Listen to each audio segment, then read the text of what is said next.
Now, one of the most powerful things that we Microsoft administrators have in an ADDS environment is something called group policies. Now, group policies have been around since the beginning. We had them back in the 90s with Windows NT, but they completely changed things when Active Directory came out in the year 2000. They released this concept known as GPOs, Group Policy Objects.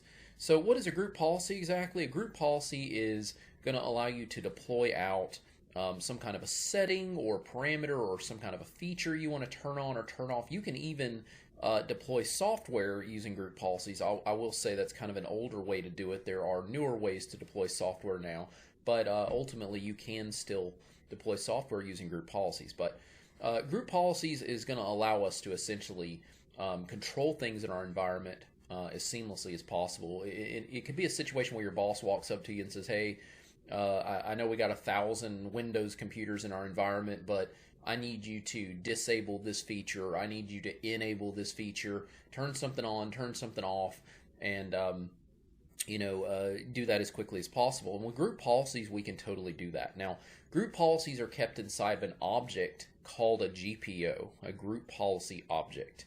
And this GPO, there are literally thousands of policies that can be turned on or turned off inside of it. Granted, you're usually not going to, enable thousands of policies. You're going to enable the things you need and go from there. But ultimately, there are thousands of different things you can do inside of a GPO, and you can apply that inside this GPO, this object, and then the GPO can be applied at different areas of your Active Directory. And depending upon where that GPO is applied, it will affect different resources, okay, different users, different computers, all right? Ultimately, that is how policies are broken down, by the way. They're broken down based on users and computers. Some policies are going to apply to user accounts and affect the environment for that particular user. Some policies are going to affect computer accounts and affect the entire computer and ultimately anybody that sits there, okay? But what I want to look at with you now is I want to talk about the different places that GPOs can be applied, and we're going to talk about what happens when they conflict with each other and all that fun stuff, okay? So first off, I want you to know that there are essentially 4 different levels that a GPO can be applied to. First thing you've got this level called the local computer level, okay? You have a level called the site level, all right? You have a level called the domain level, and then you have what's called the OU level, which is the organizational unit. All right, and essentially what happens with GPOs is they get applied down that hierarchical system that you're seeing there. All right, so from each level down, they're going to be applied from each level down to that corresponding child level. All right, now I'll better explain that. Let me just kind of rearrange this a little bit. There we go. So ultimately, though, GPOs can be applied at any one of these levels, and they can filter down to the other levels. So we'll make these little arrows here, all right, just to kind of indicate that they are filtering down. All right. Now, I will also warn you that the local computer level is a little different, the highest level. It is the first level that gets applied when it comes to policies. So you can actually sit down at a computer and you can open up what's called the local computer GPO, and you can edit the settings on that specific computer. So for example, let's say I had a Windows computer and I only wanted this one computer to have certain policies applied. Then I could do that at the local computer level, okay? And those policies would only apply at that one level. And affect that user logging onto that one computer. The problem is if you apply policies at any other level, then they will always overrule the local computer level if there is a conflict. If there is ever a conflict, they will always overrule the local computer level. All right. So for the most part, people don't really use the local computer level a whole lot unless they are wanting to, enable something for a specific computer like a kiosk or something like that. But the local computer level is not an actual Active Directory level. It is the local computer level, and it only applies to that one computer. All right, so I'm actually going to take this one out, since it's not an Active Directory level, I just wanted to kind of mention that one. And I want to focus on the big three. Okay, these are the big three. These are the ones that we really need to think about and understand. And of course, if you're taking an exam, you're going to want to know especially information about these three. Okay, so I can apply at the site level, which would essentially apply it at that geographic location. So if you understand sites, sites are objects that represent geographic locations. For example, I might have a site in New York, I might have a site in Dallas, I might have a site in Birmingham, Alabama, and if I wanted to affect users that are logging on in that area, New York, Dallas, Birmingham, I could apply the GPO at that level, and that's who it would affect. Okay. I've also got the domain level. Now, the domain level will affect everyone logging on to the domain. So anyone logging onto the domain, by default, it's going to affect them. So the triangle, in other words, the triangle representing everybody that's part of the domain. And then finally, you have the OU level. The OU level is the organizational unit level, and that's going to represent users and computers that are in a OU. Now, I'll also say that this will filter down to child OUs as well. So if you have any child OUs underneath that, it's going to filter down to them also. All right. So what I'm going to do is we're going to pretend for a moment that there's a GPO at each level. All right. And then I want to look at how the policies will work if there is conflicts. Okay. So we're going to put just a couple of policies here. We'll say at the site level we have a policy called log on banner. So it's just going to cause a message to show up on the screen when somebody logs on. Okay, maybe if you're logging on New York, you have a message about New York in there. Okay, whatever. So that's what a log on banner is. Okay, and then how about we put a wallpaper policy? So we'll do a wallpaper, and it will be, I don't know, we'll say, how about a picture of an ocean? It's a ocean background. All right. And then at the domain level, we're going to have a policy called the WSUS policy. Okay, WSUS, if you don't know what that is Windows Server Update Services, and it is used for controlling updates in the Microsoft environment.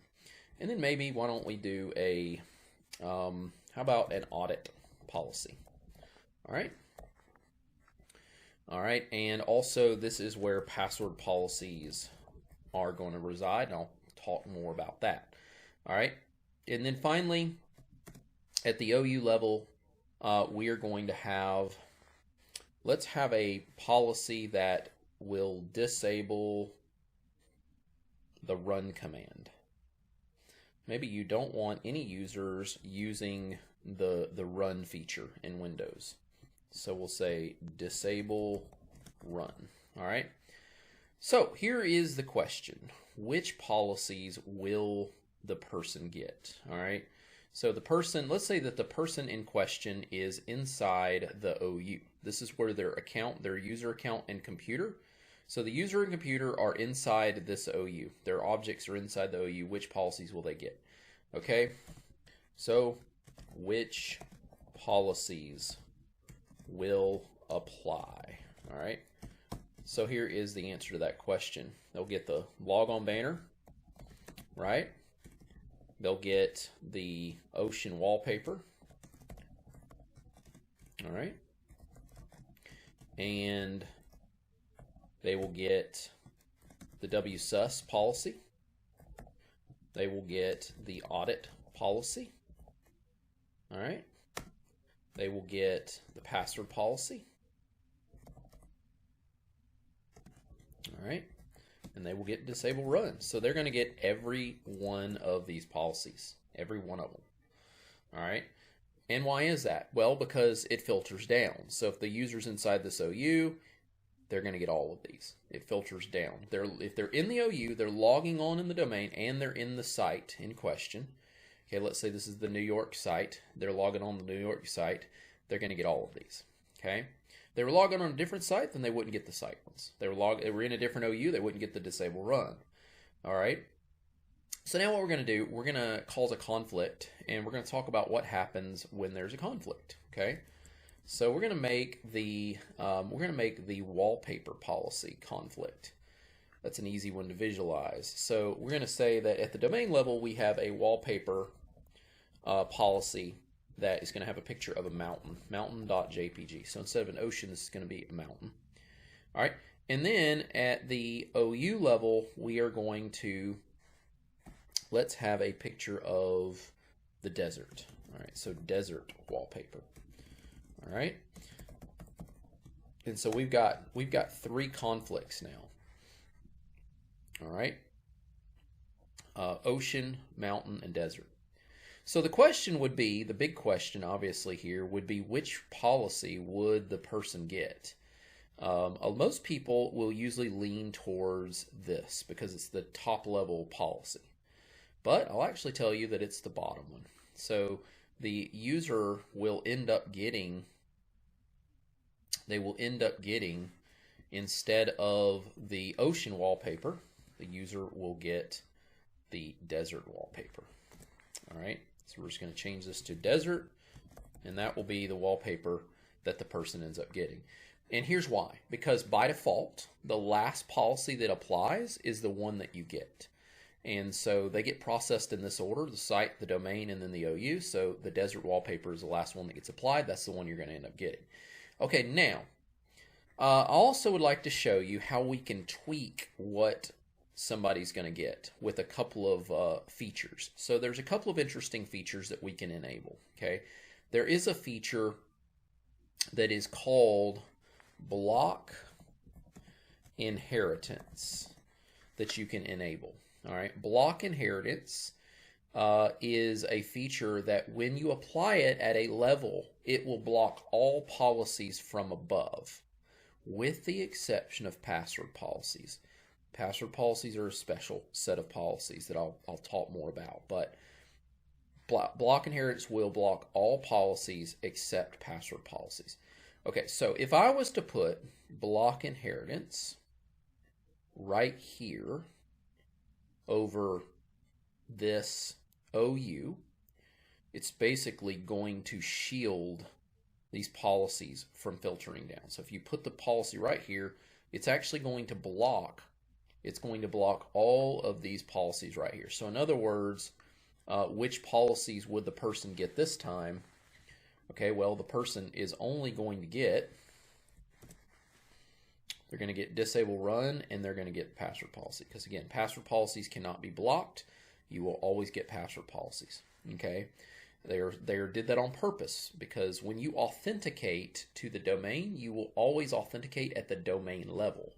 So you will always get those password policies. They're a requirement for security purposes. But other than that, everything else will get blocked. All right. Now, I would also like to tell you that there is a feature you can enable on a GPO that is more powerful than block inheritance. If you are a higher level admin, let's say, maybe you're the domain admin, and you need to force policies down to lower levels, there is a feature you can turn on called enforced. Okay, now enforced is more powerful than block inheritance, and if I applied that, let's say at a GPO at the domain level, then it will force down the policies to the lower levels. So let's talk about what policies would be applied now. All right, if we did that. Now, I'll tell you, you will not get the site policies, and I'll explain why. Okay, so you're not going to get logon banner. You're not going to get ocean wallpaper. You will get WSUS audit policy and password policy, and you will get the wallpaper, the mountain wallpaper, because anything that conflicts with something that's enforced cannot be overwritten. It cannot be overwritten. So mountain wallpaper will override the desert. Even though desert gets applied last, it doesn't matter, because these policies have enforced associated with them. You will not get the site policies because the block inheritance is still there. The enforced is enabled at the domain level, not the site level. So block inheritance cannot block the enforced, but it can still block things from the site. All right, now what if we were to enable this at the site level as well? All right, so if we applied it there. So what policies would we get now? Well, let's take a look. Policies that we would get would be log on banner,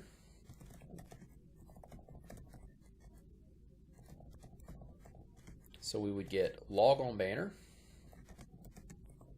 All right, we would get ocean wallpaper this time because it's got enforced associated with it. We would get WSUS policy. All right, still we would get audit policy. We would get password policy. We would get disable run, and those would be the policies that would apply. All right. Okay, so now you understand that how the GPOs get applied, all right, in what order they get applied in, and all that fun stuff. And remember, I know I erased the local computer level earlier. The local computer level does not support enforced or anything. So you can never make a local computer level enforce anything. Local computer will always get overridden if there's a conflict. Always. There's no way around that. Okay? But ultimately, that is the order things happen in. And again, the password policy is a special policy. You can only have one GPO also that has a password policy applied in it at a time. You can't apply password policies at the OU level. You cannot apply password policies at the site level. If you try to do that, it won't let you. Now, you may say, well, what if I want to have different password policy for different groups? There is a way to do that, and it's through a thing called fine-grained password policy. Okay? But you can't do it through GPOs. It's done differently. All right? But ultimately, that is how GPOs get applied, and now you're ready to jump in and start playing around with it. This is John Christopher. I hope you enjoyed that video, and I want you to know that I'm trying really hard to grow this channel, so I hope you'll give me a like and a subscribe. Also, if you'll check the description in this video, I've got a link for you that can show you how you can get access to all my different courses. I have lots of different Microsoft certification courses that'll help you pass your exam. All right, thanks a lot for watching the video, and I hope to see you again.